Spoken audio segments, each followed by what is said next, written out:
ನಾವು ಜೊತೆಲಿ ಹೊರಗೆ ಹೋದಾಗೆಲ್ಲ ಜನ ನಮ್ಮನ್ನ ಅಪ್ಪ ಮಗಳು ಅಂತ ಭಾವಿಸ್ತಾ ಇದ್ರು. ಇದು ನನಗೆ ಒಳಗೊಳಗೆ ತುಂಬಾ ಮುಜುಗರ ಉಂಟು ಮಾಡ್ತಾ ಇತ್ತು. ನಮ್ಮಿಬ್ಬರ ಮಧ್ಯೆ ತುಂಬಾ ವಯಸ್ಸಿನ ಅಂತರ ಇದ್ದುದರಿಂದ ನನಗೆ ಹೊಸ ಹುಡುಗನ ಸಾನ್ನಿಧ್ಯ ಬೇಕಾಗಿತ್ತು.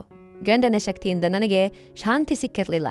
ನನ್ನನ್ನು ದ್ವೇಷಿಸ್ತಾ ಇದ್ದಾನೆ ಅಂದುಕೊಂಡಿದ್ದ ಗಂಡ ನನ್ನ ಪ್ರಾಣ ಉಳಿಸೋದಕ್ಕೆ ತನ್ನ ಪ್ರೀತಿಯನ್ನೇ ರಹಸ್ಯವಾಗಿಟ್ಟಿದ್ದ. ಸಾಯುವ ಮುನ್ನ ಆತ ನನಗಾಗಿ ಒಬ್ಬ ಶಕ್ತಿವಂತ ನವಯುವಕನನ್ನ ಬಿಟ್ಟು ಹೋದ. ಹೊಸ ಹುಡುಗನ ದೇಹವೆಲ್ಲ ನೋಡಿ ನನ್ನ ಮೈಯೆಲ್ಲ ಕಾವೇರಿತ್ತು. ನಾನು ಬಾತ್ರೂಮ್ಗೆ ಹೋಗಿ ಅಲ್ಲೇ ಎಲ್ಲವನ್ನ ಹಾಯ್ ಫ್ರೆಂಡ್ಸ್, ಎಲ್ರಿಗೂ ನಮಸ್ಕಾರ. ನಾನೊಂದು ಹೊಸ ಕಥೆಯೊಂದಿಗೆ ನಿಮ್ಮ ಮುಂದೆ ಬಂದಿದ್ದೀನಿ. ನೀವು ಕಥೆನ ಕೊನೆವರೆಗೂ ನೋಡಿ, ಹಾಗೆ ನಮ್ಮ ಚಾನಲನ್ನು ದಯವಿಟ್ಟು ಸಬ್ಸ್ಕ್ರೈಬ್ ಮಾಡಿ. ಕತೆ ನೋಡ್ತೀರಾ, ಹಾಗೆ ಸಬ್ಸ್ಕ್ರೈಬ್ ಮಾಡದೆ ಹೋಗ್ಬಿಡ್ತೀರಾ. ಬನ್ನಿ ಕತೆಗೆ ಹೋಗೋಣ. ನನ್ನ ಹೆಸರು ಸರಿತಾ. ನನಗೆ ಮದುವೆಯಾಗಿ ಈಗ 5 ವರ್ಷ ಕಳೆದಿವೆ. ನಮ್ಮದು ಮನೆಯವರು ಒಪ್ಪಿದ ಮದುವೆಯಾದರೂ ಆರಂಭದಲ್ಲಿ ಪರಸ್ಪರ ಅರ್ಥ ಮಾಡ್ಕೊಳ್ಳೋದಕ್ಕೆ ತುಂಬಾ ಸಮಯ ಬೇಕಾಯಿತು. 5 ವರ್ಷ ಅನ್ನೋದು ಸಣ್ಣ ಅವಧಿಯೇನಲ್ಲ. ನನ್ನ ಗಂಡ ನನಗಿಂತ 20 ವರ್ಷ ದೊಡ್ಡವರಾಗಿದ್ರು. ಅವರು ಸರ್ಕಾರಿ ಕಚೇರಿಯಲ್ಲಿ ದೊಡ್ಡ ಅಧಿಕಾರಿಯಾಗಿದ್ರು ಮತ್ತು ತುಂಬಾ ಶ್ರೀಮಂತರಾಗಿದ್ದರು. ನಾನು ನೋಡೋದಕ್ಕೆ ತುಂಬಾ ಸಣ್ಣಗಿದ್ದೆ ಮತ್ತು ಆಗ ತಾನೇ 19 ವರ್ಷ ತುಂಬಿದ ಹುಡುಗಿ. ನಾವು ಜೊತೆಯಲ್ಲಿ ಹೊರಗೆ ಹೋದಾಗೆಲ್ಲ ಜನರು ನಮ್ಮನ್ನ ಅಪ್ಪ ಮಗಳು ಅಂತ ಭಾವಿಸ್ತಾ ಇದ್ರು. ಇದು ನನಗೆ ಒಳಗೊಳಗೆ ತುಂಬಾ ಮುಜುಗರವನ್ನ ಉಂಟು ಮಾಡ್ತಾ ಇತ್ತು. ಒಂದು ದಿನ ಅವರು ನನ್ನನ್ನು ನೋಡಿ, ನೀನು ತುಂಬಾ ಸಣ್ಣಗಿದ್ಯಾ, ಇನ್ನು ಮುಂದೆಯಾದ್ರೂ ಚೆನ್ನಾಗಿ ಊಟ ಮಾಡಿದ್ದಪ್ಪ ಆಗು ಅಂತ ಹೇಳಿದ್ರು ನನ್ನ ಗಂಡ. ನಾನು ಸಾಧಾರಣವಾಗಿ ನಾನು ದಪ್ಪಗಾಗ್ತೇನೆ, ಆದರೆ ನೀವು ಕೂಡ ನಿಮ್ಮ ಆರೋಗ್ಯದ ಕಡೆ ಗಮನವನ್ನ ಕೊಟ್ಟು ತೂಕವನ್ನ ಇಳಿಸಿಕೊಳ್ಳಬಹುದು ಅಲ್ವೇ ಅಂತ ಕೇಳಿದೆ. ಅಷ್ಟಕ್ಕೆ ಅವರು ಕೋಪಗೊಂಡು ಇಡೀ ಮನೆ ನಡುಗುವಂತೆ ಕೂಗಾಡಿದ್ರು. ನಿನ್ನ ಕೆಲಸ ಎಷ್ಟಿದೆಯೋ ಅಷ್ಟು ಮಾತ್ರ ನೋಡು, ನನ್ನ ತೂಕದ ವಿಷಯಕ್ಕೆ ನೀನು ಬರಬೇಡ ಅಂತ ಧಮ್ಕಿ ಹಾಕಿದ್ರು. ನಿಮ್ಮಂಥ ಹೆಣ್ಣು ಮಕ್ಕಳನ್ನ ಹತೋಟಿಯಲ್ಲಿ ಇಡ್ಕೊಳ್ದೇ ಇದ್ರೆ ತಲೆ ಮೇಲೆ ಬಂದು ಕೂರ್ತೀರಾ. ನಾನ್ ನಿನ್ನನ್ನ ರಾಜಕುಮಾರಿಯಂತೆ ನೋಡ್ಕೊಳ್ತಾ ಇದ್ದೀನಿ ಇಲ್ಲಿ. ಹಾಗಿರುವಾಗ ನನ್ನನ್ನ ಆಡಿಕೊಳ್ಳುವ ಧೈರ್ಯ ನಿನಗೆ ಎಲ್ಲಿಂದ ಬಂತು ಅಂತ ಅಬ್ಬರಿಸಿದ್ರು. ನಾನು ಅವರನ್ನ ಆಡಿಕೊಳ್ಳುವ ಉದ್ದೇಶ ಹೊಂದಿರಲಿಲ್ಲ ಅಂತ ಅಷ್ಟೇ ಹೇಳಿದ್ರೂ ಅವ್ರು ಕೇಳಲಿಲ್ಲ. ನಾನೆಷ್ಟೇ ಹೇಳಿದ್ರೂ ಕೂಡ ಅವ್ರು ಕೇಳಲಿಲ್ಲ. ಅಂದಿನಿಂದ ಅವರ ವರ್ತನೆ ಸಂಪೂರ್ಣ ಬದಲಾಯಿತು. ಪ್ರತಿದಿನ ಕಚೇರಿಯಿಂದ ಬರುವಾಗ ಬೇಕರಿ ತಿಂಡಿಗಳು, ಡೈರಿ ಉತ್ಪನ್ನಗಳು ಮತ್ತು ಎಣ್ಣೆಯಲ್ಲಿ ಕೆರೆದ ಬದನೆಕಾಯಿ ಬಜ್ಜಿ, ಬೋಂಡಾಗಳನ್ನ ಕಠಿಣವಾಗಿ ಆರ್ಡರ್ ಮಾಡ್ತಾ ಇದ್ರು ಬೇಕಂತಲೇ. ಅವುಗಳನ್ನು ತಿಂದು ತಿಂದು ನನ್ನ ಹೊಟ್ಟೆ ಕೆಟ್ಟು ಹೋಯಿತು ಮತ್ತು ಕೆಲವೇ ತಿಂಗಳುಗಳಲ್ಲಿ ನಾನು ವಿಚಿತ್ರವಾಗಿ ದಪ್ಪಗಾಗ್ಬಿಟ್ಟೆ. ಮದುವೆಗೆ ಮುಂಚೆ ಸುಂದರವಾಗಿದ್ದ ನೀನು ಹೀಗೆ ಯಾಕಾದೆ ಎಂದು ನೋಡಿದವರೆಲ್ಲ ಕೇಳುವಾಗ ನನಗೆ ನರಕ ಯಾತನೆ ಆಗ್ತಾ ಇತ್ತು.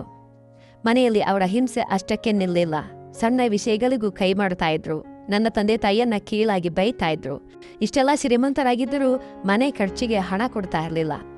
ನಿನ್ನ ಸ್ವಂತ ಖರ್ಚಿಗೆ ನೀನೇ ದುಡ್ಡು ಸಂಪಾದಿಸ್ಕೋ, ನಾನು ಕೊಡಲ್ಲ ಅಂತ ಹೇಳ್ಬಿಟ್ರು. ಈ ಚಿತ್ರಹಿಂಸೆ ತಾಳಾರ್ದೆ ನಾನು ಒಂದು ಗರ್ಲ್ಸ್ ಹಾಸ್ಟೆಲ್ನಲ್ಲಿ ವಾರ್ಡನ್ ಆಗಿ ಕೆಲಸಕ್ಕೆ ಸೇರಿದೆ. ಅಲ್ಲಿ ಚಿಕ್ಕ ಮಕ್ಕಳ ಮುಂದೆ ಒಮ್ಮೊಮ್ಮೆ ದುಃಖ ತಡೆಯಲಾರದೆ ಅಳ್ತಾ ಇದ್ದೆ. ಮಕ್ಕಳು ಕಾರಣವನ್ನ ಕೇಳಿದಾಗ ನನ್ನ ಗಂಡನ ಬರುತ್ತಾನೆಯನ್ನ ಹೇಳಿ ಕಣ್ಣೀರಿಡ್ತಾ ಇದ್ದೆ. ಹೊರಗಿನ ಪ್ರಪಂಚಕ್ಕೆ ನಮ್ಮ ಸಂಸಾರ ಸುಖಮಯವಾಗಿದೆ ಎಂದು ಸುಳ್ಳು ಹೇಳಿ ನನಗೆ ಸಾಕಾಗಿ ಹೋಗಿತ್ತು. ನನ್ನ ಹೆತ್ತವರಿಗೂ ಈಗ ಪಶ್ಚಾತ್ತಾಪ ಇತ್ತು. ಆದರೆ ನಾನು ಅವರ ಮುಂದೆ ಹೋದಾಗೆಲ್ಲ ಗಂಡ ನನ್ನನ್ನು ಚೆನ್ನಾಗಿ ನೋಡ್ಕೊಳ್ತಾ ಇದ್ದಾರೆ ಅಂತಲೇ ನಟಿಸ್ತಾ ಇದ್ದೆ. ನನ್ನ ಗಂಡ ಸಂಬಳಕ್ಕಿಂತ ಹೆಚ್ಚಾಗಿ ಕಚೇರಿಯಲ್ಲಿ ಲಂಚ ಪಡಿತಾ ಇದ್ರು. ಹೊಸ ಹೊಸ ಕಾರ್ಗಳು, ಬೆಲೆ ಬಾಳುವ ಫೋನ್ಗಳು, ಕತ್ತಿಗೆ ದಪ್ಪದ ಚಿನ್ನದ ಚೈನ್, ಕೈಗೆ ಬ್ರೇಸ್ಲೆಟ್ ಹಾಕ್ಕೊಳ್ತಾ ಇದ್ರು. ಆದ್ರೆ ಅದೆಲ್ಲ ಅವರಿಗಾಗಿಯೇ ಹೊರತು ನನಗಾಗಲಿ ಮನೆಗಾಗಲಿ 1 ರೂಪಾಯಿ ಖರ್ಚು ಮಾಡ್ತಾ ಇರಲಿಲ್ಲ. ಒಂದಿನ ಮನೆಯಲ್ಲಿ ನಾನ್-ವೆಜ್ ಅಡುಗೆ ಮಾಡೋದಕ್ಕೆ ಹೇಳಿದ್ರು. ನನ್ನೆಂಬಲ್ಲಿ ಹಣ ಇಲ್ಲದಿರಿಂದ ನಾನು ಕೇವಲ ತರಕಾರಿ ಸಾಂಬಾರ್ ಮಾಡಿದ್ದೆ. ಅದಕ್ಕೆ ಅವರು ನನ್ನನ್ನು ಜೋರಾಗಿ ಹೊಡೆದು ಕೆಳಗೆ ತಳ್ಳಿದ್ರು. ನಿನ್ಗೆ ನಿನ್ ಜೊತೆ ಬಾಳೋದಕ್ಕೆ ಇಷ್ಟ ಇಲ್ಲ, ನೀನು ನನ್ನ ಮನಸ್ಸನ್ನ ಗೆದ್ದೇ ಇಲ್ಲ ಅಂಥೇಳಿ ಕ್ರೂರವಾಗಿ ಕೂಗಾಡಿದ್ರು. ಮರುದಿನ ರಾತ್ರಿ 11 ಗಂಟೆ ಸಮಯ ಸುಮಾರಿಗೆ ಅವರು ಸ್ನೇಹಿತರೊಂದಿಗೆ ಪಾರ್ಟಿ ಮುಗಿಸಿ ಮದ್ಯದ ಅಮಲಿನಲ್ಲಿ ಕಾರ್ ಚಲಾಯಿಸಿಕೊಂಡು ಬರಬೇಕಾದ್ರೆ ಒಂದು ಭೀಕರ ಅಪಘಾತ ಆಯಿತು. ಆಸ್ಪತ್ರೆಯಿಂದ ಫೋನ್ ಕಾಲ್ ಬಂದ ತಕ್ಷಣ ನಾನು ಓಡ್ ಹೋದೆ. ಕಾರಿನ ಮುಂಭಾಗ ಜಜ್ಜಿ ಹೋಗಿತ್ತು. ಅವರ ತಲೆ ಮತ್ತು ಬಾಯಿಗೆ ತೀವ್ರವಾಗಿ ಪೆಟ್ಟಾಗಿತ್ತು. ಆ ದೃಶ್ಯವನ್ನು ನೋಡಿ ನಾನು ಅಲ್ಲೇ ಮೂರ್ಛೆಯನ್ನ ಹೋದೆ. ವೈದ್ಯರು ಅವರ ತಲೆಗೆ ಮತ್ತು ಬಾಯಿಗೆ ಶಸ್ತ್ರಚಿಕಿತ್ಸೆ ಅಂದ್ರೆ ಆಪರೇಷನ್ ಮಾಡಿ ಹೊಲಿಗೆ ಹಾಕಿದ್ರು. ಅವರ ಮುಂಭಾಗದ ಹಲ್ಲುಗಳು ಮುರಿದೋಗಿದ್ವು. ಸುಮಾರು 4 ದಿನಗಳ ನಂತರ ಡಾಕ್ಟರ್ ತಲೆಗೆ ಬಲವಾದ ಪೆಟ್ಟು ಬಿದ್ದಿರೋದ್ರಿಂದ ಇವರಿಗೊಂದು 6 ತಿಂಗಳು ಸಂಪೂರ್ಣ ವಿಶ್ರಾಂತಿ ಬೇಕು, ಯಾವುದೇ ಕಾರಣಕ್ಕೂ ಇವರು ಮಾನಸಿಕವಾಗಿ ಆತಂಕಗೊಳ್ಳಬಾರದು ಅಂಥೇಳಿ ಡಿಸ್ಚಾರ್ಜ್ ಅನ್ನ ಮಾಡಿದ್ರು. ಮನೆಗೆ ಬಂದ ಮೇಲೆಯೂ ಅವರಿಗೆ ಎದ್ದು ಓಡಾಡಲು ಆಗ್ತಾ ಇರಲಿಲ್ಲ. ಬಾಯಿ ಸುತ್ತ ಹೊಲಿಗೆ ಇದ್ದಿದ್ರಿಂದ ಮಾತಾಡೋದಕ್ಕೆ ಕೂಡ ಆಗ್ತಾ ಇರಲಿಲ್ಲ. ಆದರೆ ಅವರು ಮಾಡಿದ ತಪ್ಪಿಗೆ ಅವರ ಕಣ್ಣುಗಳಲ್ಲಿ ಪಶ್ಚಾತ್ತಾಪದ ಕಣ್ಣೀರನ್ನ ಕಾಣಿಸ್ತಾ ಇತ್ತು. ನಾನು ಹಗಲು ಹಾಸ್ಟೆಲ್ನ ಕೆಲಸ ಮುಗಿಸಿ ರಾತ್ರಿ ಇವರನ್ನ ತುಂಬ ಜಾಗರೂಕತೆಯಿಂದ ನೋಡ್ಕೊಳ್ತಾ ಇದ್ದೆ. ಕೆಲವು ದಿನಗಳ ನಂತರ ಅವರು ತಮ್ಮ ಕೈ ಬೆರಳುಗಳಿಂದ ಪದೇ ಪದೇ ನಮ್ಮ ಮನೆಯ ಸ್ಟಡಿ ರೂಮ್ ಕಡೆಗೆ ತೋರಿಸ್ತಾ ಇದ್ರು. ಸನ್ನೆ ಮಾಡಿ ತೋರಿಸೋದಕ್ಕೆ ಸ್ಟಾರ್ಟ್ ಮಾಡಿದ್ರು. ನನಗೆ ಮೊದಲು ಅರ್ಥ ಆಗಲಿಲ್ಲ. ಬಾತ್ರೂಮ್ಗೆ ಹೋಗ್ಬೇಕೆ ಅಥವಾ ಹಸಿವಾಗಿದೆಯೇ ಅಂತ ಕೇಳಿದ್ರೆ ತಲೆ ಅಲ್ಲಾಡಿಸ್ತಾ ಇದ್ರು. ಕೇವಲ ಆ ಸ್ಟಡಿ ರೂಮ್ ಕಡೆನೇ ಕೈಯನ್ನ ತೋರಿಸಿ ಅಳ್ತಾ ಇದ್ರು. ನಾನು ಅಲ್ಲಿ ಹೋಗಿ ಹುಡುಕಿದಾಗ ನನಗೆ ಏನೂ ಕಾಣಿಸ್ಲಿಲ್ಲ. ಇದೇ ಚಿಂತೆಯಲ್ಲಿ ಅವರ ಆರೋಗ್ಯ ಇನ್ನಷ್ಟು ಕ್ಷೀಣಿಸ್ತು. ಒಂದು ದಿನ ಅವರ ಕಚೇರಿಯಿಂದ ಒಬ್ಬ ದೂರದ ಸಂಬಂಧಿ ಹುಡುಗಿ ನಮ್ಮ ಮನೆಗೆ ಬಂದ್ಲು. ಅವಳ ನಡವಳಿಕೆ ತುಂಬಾ ವಿಚಿತ್ರವಾಗಿತ್ತು. ನಿನ್ನ ಗಂಡನ ಲಂಚದ ಹಣ ಎಲ್ಲ ಎಲ್ಲಿದೆ, ನಿನಗೆ ಸಿಕ್ಕುತ್ತಾ ಅಂಥೇಳಿ ನೇರವಾಗಿ ಕೇಳಿದ್ಲು. ಅದಕ್ಕೆ ನಾನು ಅವ್ರ ಆಫೀಸ್ನವರು ಫಂಡ್ ಕೊಡಲು ತಡ ಮಾಡ್ತಾ ಇದ್ದಾರೆ, ನನ್ನ ಬಳಿ ಹಣ ಇಲ್ಲದೆ ನಾನೇ ಕಷ್ಟಪಡ್ತಾ ಇದ್ದೀನಿ ಅಂತ ಹೇಳ್ದೆ. ಆಗ ಅವಳು ನಗುತ್ತಾ, ನಿನ್ನ ಗಂಡ ತುಂಬಾ ಚತುರ, ನಿನಗೆ ಗೊತ್ತಿಲ್ಲದ ಹಾಗೇನೆ ಅವನು ಮತ್ತೊಂದು ಮದುವೆಯಾಗಿದ್ದಾನೆ, ಲಂಚದ ಹಣ ಎಲ್ಲ ಅವಳಿಗೆ ಕೊಟ್ಟಿರಬೇಕು, ನೀನೊಬ್ಬ ದೊಡ್ಡ ಮೂರ್ಖಿ ಅಂಥೇಳಿ ಚುಚ್ಚಿ ಮಾತಾಡಿದ್ಲು. ನನಗೆ ತುಂಬ ಕೋಪ ಬಂತು. ಗಂಡನ ಮರಣಶೆಯಲ್ಲಿದ್ರೂ ಇವಳು ಹೀಗೆ ಮಾತಾಡ್ತಾ ಇದ್ದಾಳಲ್ಲ ಅನ್ಕೊಂಡು, ನನ್ನ ಸ್ವಂತ ದುಡಿಮೆಯಲ್ಲೇ ನಾನು ಬದುಕ್ತಾ ಇದ್ದೇನೆ, ನಿನಗೆ ಅನುಮಾನ ಇದ್ರೆ ನೀನೇ ಮನೆ ತುಂಬ ಹುಡುಕು ಅಂಥೇಳಿ ಅವಳನ್ನ ಮನೆಯಿಂದ ಹೊರಗೆ ಕಳಿಸ್ದೆ. ಈ ಮಾತುಗಳನ್ನು ರೂಮಿನಲ್ಲಿದ್ದ ನನ್ನ ಗಂಡ ಕೇಳಿಸಿಕೊಂಡು ತುಂಬ ಸಂಕಟವನ್ನು ಪಡ್ತಾ ಇದ್ರು. ಮರುದಿನ ಮಧ್ಯಾಹ್ನ ವೈದ್ಯರು ಮನೆಗೆ ಬಂದು ಅವರ ಹೊಲಿಗೆಗಳನ್ನು ಬಿಚ್ಚಿದ್ರು. ಆದರೆ ಇವರ ತಲೆಯಲ್ಲಿ ಇನ್ನೂ ಆತಂಕ ಹೆಚ್ಚಾಗಿಯೇ ಯಾವುದೋ ಒಂದು ಹಳೆಯ ವಿಷಯ ಅವರ ಮೊದಲನ್ನ ಕಾಡ್ತಾ ಇದೆ, ಮೆದುಳನ್ನು ಕಾಡ್ತಾ ಇದೆ, ಹೀಗೆ ಮುಂದುವರೆದರೆ ಕಷ್ಟ ಅಂತ ಎಚ್ಚರಿಸಿ ಹೋದ್ರು.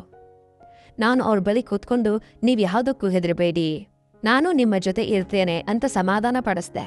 ಆದರೆ ಅದಾಗಿ ಸುಮಾರು 2 ದಿನಗಳ ನಂತರ ಒಂದು ಬೆಳಗಿನ ಜಾವ ಅರ್ಲಿ ಮಾರ್ನಿಂಗ್ ನಾನು ಅವರನ್ನ ಎಬ್ಬಿಸೋದಕ್ಕೆ ಹೋದಾಗ ಅವರು ಅಲುಗಾಡ್ಲಿಲ್ಲ. ಉಸಿರಾಟ ನಿಂತು ಹೋಗಿತ್ತು. ವೈದ್ಯರು ಬಂದು ಪರೀಕ್ಷಿಸಿ ತಲೆಯ ಆಘಾತ ಮತ್ತು ತೀವ್ರ ಮಾನಸಿಕ ಒತ್ತಡದಿಂದಾಗಿ ಮೆದುಳಿನಲ್ಲಿ ರಕ್ತಸ್ರಾವಾಗಿದೆ, ಅವರು ಇನ್ನಿಲ್ಲ ಅಂತ ಹೇಳಿದ್ರು. ಆಗ ನನಗೆ ತುಂಬಾ ದುಃಖ ತಡೆಯೋದಕ್ಕೆ ಆಗಲಿಲ್ಲ. ಅವರು ಎಷ್ಟೇ ಹಿಂಸೆ ನೀಡಿದ್ರು, ನನ್ನ ಗಂಡನಾಗಿದ್ರು ವಿಧಿವಿಧಾನಗಳಂತೆ ಅವರ ಎಲ್ಲ ಕಾರ್ಯಗಳನ್ನು ಮುಗಿಸ್ದೆ. ಅವರು ತೀರ್ಕೊಂಡ ಕೆಲವು ದಿನಗಳ ನಂತರ ನಮ್ಮ ಮನೆಗೆ ಒಬ್ಬ ಮಹಿಳೆ 2 ಮಕ್ಕಳನ್ನ ಕಳೆದುಕೊಂಡು ಬಂದ್ಲು. ಅವಳು ಕಣ್ಣೀರಿಡ್ತಾ, ನಾನು ನಿಮ್ಮ ಗಂಡನ 2ನೇ ಹೆಂಡತಿ, 2 ವರ್ಷಗಳ ಹಿಂದೆ ನನ್ನನ್ನ ದೇವಸ್ಥಾನದಲ್ಲಿ ಮದುವೆಯಾಗಿದ್ರು, ಈಗ ಅವರು ಇಲ್ಲ, ಈ ಮಕ್ಕಳಿಗೆ ಯಾರು ಆಸರೆ, ಅವ್ರ ಆಸ್ತಿಯಲ್ಲಿ ನನ್ನ ಮಕ್ಕಳಿಗೆ ಬರಬೇಕಾದ ಪಾಲನ್ನ ಕೊಡಿ ಅಂತ ಜಗಳ ಆಡಿದ್ಲು. ನಾನು ಅವಳಿಗೆ ಹೇಳ್ದೆ, ಈ ಮನೆ ಬಾಡಿಗೆ ಮನೆ, ನನಗಂದ ನನಗೆ ಏನೂ ಉಳಿಸಿಲ್ಲ, ನಾನೇ ಕೆಲಸ ಮಾಡಿ ಬದುಕ್ತಾ ಇದ್ದೀನಿ, ಆಫೀಸ್ನಿಂದ ಫಂಡ್ ಬಂದರೆ ಅದರಲ್ಲಿ ಅರ್ಧ ಕೊಡ್ತೇನೆ ಅಂತ ಹೇಳ್ದೆ. ಆದರೆ ಅವಳು ನಂಬದೆ ಇಡೀ ಮನೆಯನ್ನ ಹುಡುಕಾಡಿ ಏನೂ ಸಿಗದೆ ಕೋಪದಿಂದ, ನಾನು ಮತ್ತೆ ಬರ್ತೇನೆ, ಹಣ ಎಲ್ಲಿಡಬೇಕು ಅಂಥೇಳಿ ನನಗೆ ಗೊತ್ತು ಅಂತ ಬೆದರಿಸಿ ಹೋದ್ಲು. ಇಲ್ಲಿ ಕಥೆಯ ಒಂದು ದೊಡ್ಡ ಟ್ವಿಸ್ಟ್ ಆರಂಭ ಆಗುತ್ತೆ ಪ್ರಿಯ ವೀಕ್ಷಕರೇ. ಅದಕ್ಕಿಂತ ಮುಂಚೆ ನಮ್ಮ ಚಾನಲನ್ನು ಸಬ್ಸ್ಕ್ರೈಬ್ ಮಾಡಿಕೊಡಿ. ಕೆಲಸದವಳನ್ನು ನಿಲ್ಲಿಸಿದ್ರಿಂದ 2 ದಿನಗಳ ನಂತರ ನಾನು ಇಡೀ ಮನೆಯನ್ನು ಸ್ವಚ್ಛಗೊಳಿಸೋದಕ್ಕೆ ನಿರ್ಧರಿಸಿದೆ. ಸ್ಟಡಿ ರೂಮ್ ಒಳಗೆ ಹೋಗಿ ಅಲ್ಲಿದ್ದ ಸಣ್ಣ ಬಾತ್ರೂಮನ್ನು ಕ್ಲೀನ್ ಮಾಡ್ತಾ ಇರಬೇಕಾದ್ರೆ ಮೇಲಿದ್ದ ಒಂದು ಶಾಂಪೂ ಬಾಟ್ಲಿ ಕೆಳಗೆ ಬಿತ್ತು. ನೆಲದ ಒಂದು ನಿರ್ದಿಷ್ಟ ಜಾಗಕ್ಕೆ ಬಿದ್ದಾಗ ಠಣ್ಣೆಂದು ವಿಚಿತ್ರವಾದ ಒಂದು ಪೊಳ್ಳು ಶಬ್ದ ಕೇಳಿಸ್ತು. ನನಗೆ ಅನುಮಾನ ಬಂದು ಆ ಜಾಗದ ಟೈಲ್ಸನ್ನ ಕಲ್ಲಿನಿಂದ ಜಜ್ಜಿದಾಗ ಅಲ್ಲಿ ರಹಸ್ಯವಾದ ಒಂದು ಸಣ್ಣ ಕಪಾಟ್ ಇರೋದು ಕಾಣಿಸ್ತು. ಅದರಲ್ಲಿ ಒಂದು ಮರದ ಪೆಟ್ಟಿಗೆ ಇತ್ತು. ನಾನು ಆ ಪೆಟ್ಟಿಗೆಯನ್ನು ತೆರೆದು ನೋಡಿದಾಗ ಬೆಚ್ಚಿ ಬಿದ್ದೆ. ಅದರಲ್ಲಿ ಕಂತೆ ಕಂತೆ ಹಣ, ವಜ್ರದ ಒಡವೆಗಳ ಜೊತೆ ಒಂದು ವಿಡಿಯೋ ಕ್ಯಾಸೆಟ್ ಮತ್ತು ಒಂದು ಪತ್ರ ಕೂಡ ಇತ್ತು. ನಾನು ತಕ್ಷಣ ಆ ಪತ್ರವನ್ನು ಓದ್ದೆ. ಅದು ನನ್ನ ಗಂಡ ಬರೆದಿದ್ದ ಸತ್ಯ ಒಪ್ಪಿಗೆ ಪತ್ರ ಆಗಿತ್ತು. ಅದರಲ್ಲಿ ಹೀಗೆ ಬರೆಯಲಾಗಿತ್ತು: ಸರಿತಾ, ನಾನು ನಿನಗೆ ತುಂಬ ಹಿಂಸೆಯನ್ನು ನೀಡಿದ್ದೇನೆ ನಿಜ, ಆದರೆ ಅದಕ್ಕೆ ಕಾರಣ ನನ್ನ ಕಚೇರಿಯ ದೊಡ್ಡ ಹಗರಣವೊಂದರಲ್ಲಿ ನಾನು ಸಿಲುಕಿಕೊಂಡಿದ್ದೆ. ಅಲ್ಲಿನ ಉನ್ನತ ಅಧಿಕಾರಿಗಳು ನನ್ನನ್ನು ಇದನ್ನು ಮಾಡೋದಕ್ಕೆ ಸಂಚನ್ನು ರೂಪಿಸಿದ್ರು. ನಾನು ಲಂಚದ ಹಣವನ್ನು ನಿನಗೆ ಕೊಟ್ಟರೆ ನಿನ್ನ ಪ್ರಾಣಕ್ಕೂ ಅಪಾಯ ಇತ್ತು, ಅದಕ್ಕಾಗಿಯೇ ನಾನು ನಿನ್ನನ್ನು ದೂಡಿದೆ, ದಪ್ಪಗಾಗುವಂತೆ ಮಾಡಿದೆ. ಜನ ನಿನ್ನನ್ನು ಸುಂದ್ರಿ ಅಂಥೇಳಿ ನನ್ನೊಂದಿಗೆ ಗುರುತಿಸಿದರೆ ಶತ್ರುಗಳು ನಿನ್ನನ್ನು ಗುರಿ ಮಾಡ್ತಾರೆ ಅನ್ನೋಂಥ ಭಯ ನನಗಿತ್ತು. ಇನ್ನು ಆ 2ನೇ ಹೆಂಡತಿ ಎಂದು ಬಂದವಳು ನನ್ನ ಹೆಂಡತಿ ಅಲ್ಲ, ನನ್ನನ್ನು ಬ್ಲ್ಯಾಕ್ ಮೇಲ್ ಮಾಡುತ್ತಿದ್ದ ಕಚೇರಿಯ ಅಧಿಕಾರಿಯ ಮಗಳು. ಈ ಪೆಟ್ಟಿಗೆಯಲ್ಲಿ ಆ ಹಗರಣದ ಸಂಪೂರ್ಣ ದಾಖಲೆಗಳು ಮತ್ತು ನನ್ನ ಎಲ್ಲ ಕಷ್ಟದ ಸಂಪಾದನೆ ಇದರಲ್ಲಿದೆ. ಇದನ್ನ ಸರಿಯಾದ ಜಾಗಕ್ಕೆ ತಲುಪಿಸಬೇಕು ಅಂತ ಈ ಸತ್ಯವನ್ನು ತಿಳಿದಾಗ ನನ್ನ ಕಣ್ಣುಗಳಿಂದ ನೀರು ಧಾರಿಯಾಗಿ ಹರಿಯಿತು. ಅವರು ಆಸ್ಪತ್ರೆಯಲ್ಲೇ ಇದ್ದಾಗ ಸ್ಟಡಿ ರೂಮ್ ಕಡೆಗೆ ಕೈ ತೋರಿಸ್ತಾ ಇದ್ರು. ಈ ರಹಸ್ಯವನ್ನ ಹೇಳೋದಕ್ಕೆ ಮತ್ತು ನನ್ನ ಶತ್ರುಗಳಿಂದ ಎಚ್ಚರಿಸಲು ಮಾತ್ರವೇ ಹೊರತು ಬೇರೇನೂ ಅಲ್ಲ ಅಂಥೇಳಿ ನನಗೆ ಅರ್ಥವಾಯಿತು. ನಾನು ತಕ್ಷಣ ಆ ಎಲ್ಲ ದಾಖಲೆಗಳನ್ನು ಪೊಲೀಸ್ ಕಮಿಷನರ್ ಅವರಿಗೆ ತಲುಪಿಸಿದೆ. ಆ ಭ್ರಷ್ಟ ಅಧಿಕಾರಿಗಳೆಲ್ಲರೂ ಜೈಲಿಗೆ ಸೇರುವಂತೆ ಮಾಡಿದೆ. ನನ್ನ ಗಂಡನ 2ನೇ ಹೆಂಡತಿ ಎಂದು ನಾಟಕವಾಡಿದ ಮಹಿಳೆ ಕೂಡ ವಂಚನೆಯ ಆರೋಪದ ಮೇಲೆ ಬಂಧನಕ್ಕೆ ಒಳಗಾದಳು. ಆ ರಹಸ್ಯ ಪೆಟ್ಟಿಗೆಯಲ್ಲಿದ್ದ ಹಣ ಆಸ್ತಿಯನ್ನು ಬಳಸಿಕೊಂಡು ನಾನು ಬೇರೆ ನಗರಕ್ಕೆ ವಲಸೆ ಹೋದೆ. ಅಲ್ಲಿ ನನ್ನ ಗಂಡನ ನೆನಪಿನಲ್ಲಿ ಒಂದು ದೊಡ್ಡ ಅನಾಥಾಶ್ರಮ ಮತ್ತು ವೃದ್ಧಾಶ್ರಮವನ್ನು ಸ್ಥಾಪಿಸಿದೆ. ಹೀಗೆ ನನಗೆ ಸ್ವಂತ ಮನೆ ಇದೆ, ಸ್ವಂತ ವಾಹನ ಇದೆ. ನನ್ನ ಹೆತ್ತವರು 2ನೇ ಮದುವೆ ಪ್ರಸ್ತಾಪವನ್ನು ತಂದಾಗ ನಾನು ಅದನ್ನು ನಯವಾಗಿ ತಿರಸ್ಕರಿಸಿದೆ. ನನ್ನ ಗಂಡ ಬದುಕಿದ್ದಾಗ ನನಗೆ ಅವರ ಪ್ರೀತಿ ಸಿಗದೆ ಹೋದರೂ ಕೊನೆಯ ದಿನಗಳಲ್ಲಿ ಅವರು ನನ್ನ ಪ್ರಾಣ ರಕ್ಷಣೆಗಾಗಿ ಮಾಡಿದ ತ್ಯಾಗ ನನಗೆ ತಿಳಿಯಿತು. ಈಗ ನಾನು ಆಶ್ರಮದ ಮಕ್ಕಳೊಂದಿಗೆ, ವೃದ್ಧರೊಂದಿಗೆ ನನ್ನ ಜೀವನವನ್ನು ಅತ್ಯಂತ ಶಾಂತಿಯಿಂದ ಮತ್ತು ಸಂತೋಷದಿಂದ ಕಳೀತಾ ಇದ್ದೀನಿ. ಅವರ ಆತ್ಮಕ್ಕೆ ಶಾಂತಿ ಸಿಗಲಿ. ಸ್ನೇಹಿತರೆ, ಈ ಕಥೆಯ ಟ್ವಿಸ್ಟ್ ನಿಮಗೆ ಇಷ್ಟವಾಗಿದ್ದರೆ ದಯವಿಟ್ಟು ಲೈಕ್ ಮಾಡಿ, ಶೇರ್ ಮಾಡಿ ಮತ್ತು ನಮ್ಮ ಚಾನಲನ್ನು ಸಬ್ಸ್ಕ್ರೈಬ್ ಮಾಡಿ. ಇನ್ನೊಂದು ಕಥೆಯೊಂದಿಗೆ ಭೇಟಿಯಾಗೋಣ. ಧನ್ಯವಾದಗಳು. ಶುಭ ದಿನ. Take care.